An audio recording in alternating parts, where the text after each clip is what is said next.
Bonjour à tous, alors aujourd'hui je voulais faire une vidéo récapitulative de tout ce qu'il vous faut pour jouer avec les encres à alcool. En fait, c'est pas forcément tout ce qu'il vous faut, mais tout ce qui est disponible sur le marché des encres à alcool. Donc forcément, vous avez des piñatas, vous avez plein d'encres à alcool que vous pouvez aussi avoir, peut-être si vous faites de la résine, elle est valable aussi pour faire des fonds comme je vous avais montré, comme ceci.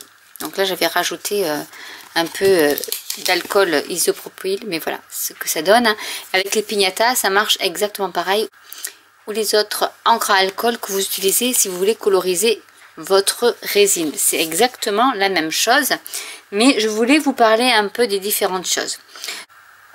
Chez Ranger ou Tmolls, vous avez déjà les rangements que je trouve super, qui peuvent vous servir pour les encres à alcool, mais qui peuvent vous servir aussi pour vos recharges d'encreurs au niveau des tampons encreurs. Altenew, Stampin' Up, qu'est-ce que j'ai d'autre, My Favorite Things, tous y rentrent dedans, donc ça peut aussi vous servir de nuancier pour vos recharges à alcool.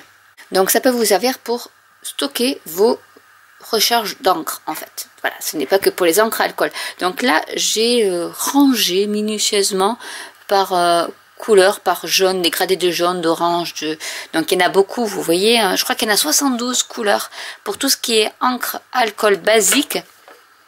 Donc là, voilà, j'en ai 2 boîtes quand même, hein, donc c'est pas mal. Ensuite, ce qu'il faut, donc vous avez les encres à alcool, vous avez également les mixatives. Alors je vous montre les mixatives. Les mixatives, vous avez plusieurs couleurs, vous avez les gunmetal, il y a le rose gold, l'argent, le doré, le cuivre, là c'est l'argent, l'argenté, vous avez voilà, le doré, donc là je dois en avoir 2, alors des fois c'est 2, parce que ça dépend si c'est la nouvelle version, ça c'est l'ancienne version, c'est la nouvelle version en fait. Donc il y a les Adirondack qui sont les première génération des encres à alcool de chez Tmolls. Ici vous avez encore, voilà, c'est l'Adirondack. C'est les premières, les toutes premières. Donc vous voyez, j'ai même des collectors si on veut. Il y a la Snowcap qui est blanche. Vous avez ici une perle, donc perlescente. Vous avez la cuivre. Vous avez, ça c'est l'encre à alcool, mais ça n'a rien à voir. Et la rose gold. Donc ça c'était la sépia qui n'a rien à faire ici. Vous avez également en petite version les Alcohol Blending Solution qui permet de rajouter de l'alcool pour pouvoir fluidifier votre encre à alcool et pouvoir après la diriger dans tous les sens. Moi du coup j'utilise l'alcool isopropyl qui est beaucoup à 99,9%, qui est aussi efficace, voire plus. Alors je vais quand même vous expliquer la raison qu'a donné Tmolls, c'est que celle-ci est à base de résine. Du coup, on ne peut pas la mettre en spray parce que comme il y a de la résine, c'est toxique. Voilà la petite indication à quand même souligner. Ça peut donc vous servir quand même pour, si vous voulez, un peu mélanger vos couleurs. Mais le mieux, c'est quand même l'alcool à 99,9% qui lui est volatile. Donc, il faut bien sûr aérer vos pièces. Mais il n'y a pas ce résidu de résine qui peut y avoir là-dessus. Et d'ailleurs, quand vous mettez de l'alcool blending solution sur vos réalisations, vous allez voir que ça colle. Parce qu'il y a de la résine à l'intérieur. Donc ça, c'était quand même à souligner.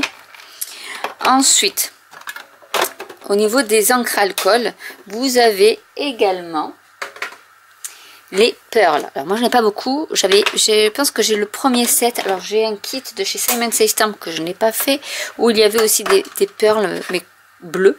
Donc voilà, en fait vous avez des pigments, donc après il faut bien secouer et ça vous fait un petit côté perlescent de vos encres à alcool. Vous pouvez mélanger ces encres à alcool pearl avec les encres à alcool basiques. Il n'y a pas de souci.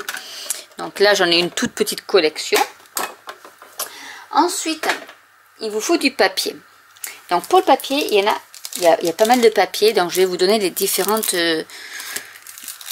différences. Alors, nous allons prendre, je regarde si j'ai tous les papiers. Nous avons, alors il y a du Yupo. Alors ça c'est vraiment le papier par excellence pour utiliser, pour faire vraiment tous ces effets là. Parce que c'est du papier qui est plastique, c'est du synthétique, donc vous pouvez même pas le déchirer. Il faut faire attention quand vous le chauffez, par contre, comme c'est du plastique, il peut gondolé. Donc vous avez plusieurs types. Vous avez du papier Yupo traditionnel. Vous avez le translucide, donc je vous renvoie à une vidéo où je vous montre les différences entre les deux. Donc le translucide, quand vous passez la main dessous, vous voyez votre main, c'est comme du papier vélum en plastique, un peu plus épais, donc moins translucide que le vélin. Mais c'est la même chose. Et il existe également du papier Yupo plus épais encore. Donc il y en a 3 types de différentes tailles. Hein. Vous avez celui-ci. C'est du 12,7 sur 17,78. Vous en avez du A4 et vous en avez du A3 aussi, de la marque Yupo. Ensuite, il y a les papiers Brush Silver. Donc, vous pouvez mettre des encres alcool sur ce papier-là, qui est métallisé mais brossé. Vous voyez, c'est vraiment satiné en fait. Et c'est vraiment fait pour les encres à alcool. Parce que les papiers métallisés basiques ne sont pas sont poreux et du coup vos encres à alcool vont être absorbées directement sur le papier et vous n'aurez pas cet effet après de pouvoir les faire bouger sur votre papier. Celui-là, il est vraiment conçu pour. Vous avez aussi le papier à paillettes, mais c'est un papier à paillettes qui est lisse. Il n'y a pas les petits côtés granuleux des papiers à paillettes basiques et il donne un effet vraiment superbe à vos cartes. J'avais déjà fait une vidéo avec, parce que Sam & System dans un de ses kits avait mis ce papier là, et avec les encres à alcool c'est tout juste magnifique. Là c'est pas du papier Yupo, c'est de la cardstock noire sur lesquelles vous pouvez aussi utiliser tout ce qui est encre à alcool et surtout les mixatives ou le snow cap ou des encres à alcool blanches pour vraiment faire des choses comme vous savez faire avec du papier noir et des feutres métallisés. C'est exactement la même chose, mais avec les encres à alcool. Ensuite, l'autre support que vous pouvez utiliser, et là je vous ferai une vidéo dessus parce que j'ai pas encore testé. Ça fait plus d'1 an que je les ai, pas bien, et je les ai toujours pas testés. Donc c'est les hardcore, hard panel. Donc il y en a plusieurs. Vous avez des petits comme ça. Donc là il y en a 3. Donc c'est du MDF qui a été recouvert et du coup vous pouvez vous en servir avec les encre alcool, les pearls, les mixatives et le blending solution. Donc c'est bien marqué hein, tout dessus. Mais voilà, donc ça c'est du 4x4. Vous en avez d'autres qui font du 5/7. Donc là c'est pareil, j'en ai 3. Donc vous pouvez faire des petits tableaux en fait. Il y en a où vous en avez plein, vous avez du 4x4, du 6x6, du 8x8. Vous en avez d'autres, vraiment il y en a de toutes les tailles. Hein. Là c'est du 8/10 si vous voulez faire un grand tableau, vous pouvez faire des petits. Voilà, donc ça c'est pour tout ce qui est support pour les encres à alcool. Ensuite, nous avons alors ce produit qui était hors stock, mais ça y est, c'est revenu. Alors moi, tout ça, je les ai achetés chez Craftelier en ce moment. Donc vous avez cet outil qui en fait remplace la paille.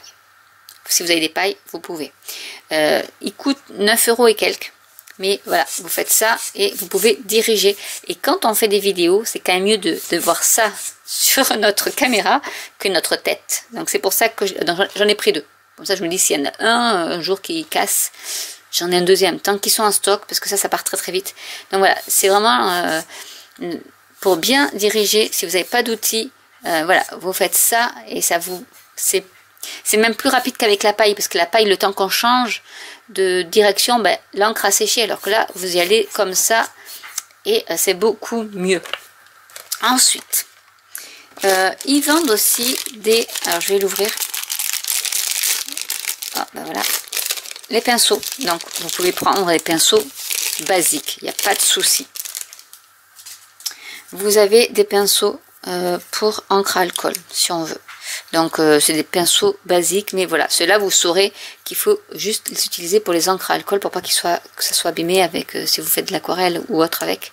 Vous les avez et vous avez avec un mini pulvérisateur où vous pouvez mettre de l'alcool isopropyl à 99,9% pour pouvoir faire vos petits effets de bulles. Ensuite, vous avez ce stylo.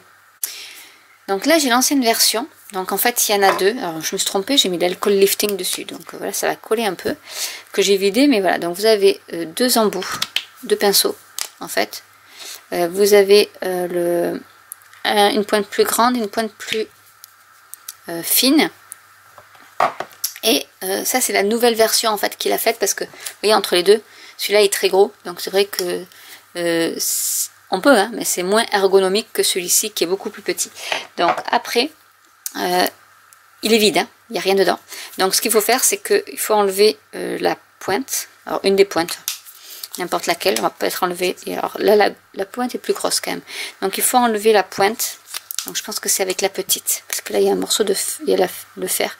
On prend une pince et on enlève en fait le morceau ici. Et après on fait couler à l'intérieur de l'alcool à 99,9%, et comme ça vous pouvez faire des petits points ou des traits, enfin voilà, vous pouvez dessiner avec sur votre fond d'encre à alcool. Ensuite, on m'a déjà posé la question, tant que je l'ai sous la main, je vous le montre. Le petit applicateur, le petit flacon que j'avais utilisé, c'est le Fine Line Applicator. Donc il y en a plein, hein. Normalement c'est pour la colle, et moi du coup je l'ai pris pour mon alcool. Parce que j'avais d'autres petits flacons vides, hein, mais que je ne trouve pas, que j'ai perdu lors du déménagement, mais ils sont par là. Voilà, qui sont comme ça en fait. Et qui sont pas mal aussi, parce que bon, là il y a de la colle dedans, donc c'est pour ça que je ne l'ai pas utilisé. Mais vous pouvez prendre ça, vous pouvez également prendre, alors moi ils sont pas vides, mais quand ils seront vides, vous avez de la colle comme ça, avec des embouts un peu plus larges. Donc ça aussi, vous pouvez prendre si vous avez des nouveaux drops. Vous pouvez aussi, quand ils sont vides, les nettoyer et y mettre de l'alcool dedans. Donc vraiment, il n'y a pas forcément besoin d'acheter des choses spéciales. On recycle. Et j'ai repris, alors j'en ai pour tout ce qui est Distress Ink liquide. Et là du coup j'ai pris, c'est la même palette. C'est-à-dire que si vous prenez de l'alcool Ink palette ou de l'Ink palette sans l'alcool, c'est exactement la même. C'est que vous mettez une petite goutte d'encre à alcool. Et ensuite, quand vous pouvez peindre avec ça. Au lieu d'utiliser des feutres à alcool, vous utilisez vos encres à alcool, Pignata, Ranger, tout ce que vous voulez. Vous les mettez là, ça vous sert de palette. Et quand vous voulez coloriser avec un support comme des feutres à alcool, il suffit juste que vous ayez un pinceau. Comme ça, ou à réservoir. Hein. Alors, j'en ai qui sont à réservoir avec de l'alcool à l'intérieur. Donc celui-là, je pense qu'il a réservoir d'eau. Mais si vous mettez de l'alcool, toujours pareil, hein, il faut que ce soit de l'alcool supérieur à 70%. Bon, si vous avez que de 70%, c'est quand même mieux que rien pour coloriser, ça ira. Vous mettez l'alcool là, et après vous prélevez comme pour de l'aquarelle au niveau de votre goutte qui aura séché. Il faut bien attendre que ça sèche avant. Et vous pourrez faire vos feutres à alcool directement avec. Donc vraiment, c'est des solutions qui vous permettent de ne pas trop acheter de matériel. Si vous n'avez pas beaucoup de feutres à alcool et que vous avez des encres à alcool, ben voilà, même une palette ou un bloc, hein, si vous avez un bloc acrylique et vous voulez mettre quelques gouttes d'encre à alcool que vous laissez sécher, et ensuite vous prélevez avec votre pinceau qui a dans son réservoir ou sur son embout de l'alcool, et vous faites vos colorisations comme si c'était des feutres à alcool.